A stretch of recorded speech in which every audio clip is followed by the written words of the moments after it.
പട്ടാളക്കാരനാകണമെന്ന് ആഗ്രഹിച്ച കൗമാരക്കാരൻ NCC കേഡറ്റാകണമെന്നും കളിക്കളങ്ങളിൽ ബൂട്ടിട്ടിറങ്ങണമെന്നുമുള്ള ആഗ്രഹങ്ങൾ ബാക്കിയാക്കി മിഥുൻ മടങ്ങി. ഇത് കണ്ട് സഹിക്കാനാകാതെ നാടും നഗരവും തേങ്ങി. തേവലക്കര ബോയ്സ് ഹൈസ്കൂളിൽ വെച്ച് ഷോക്കേറ്റു മരിച്ച മിഥുന്റെ സംസ്കാരം വിളന്തറയിലെ വീട്ടുവളപ്പിൽ നടന്നു. നാടും വീടും കൂട്ടുകാരും യാത്രാമൊഴിയേകി.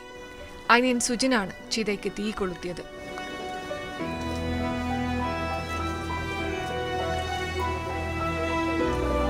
മിഥുനെ മാപ്പ്, അനാസ്ഥയുടെ അവസാനത്തെ ഇരയാകട്ടെ നീ.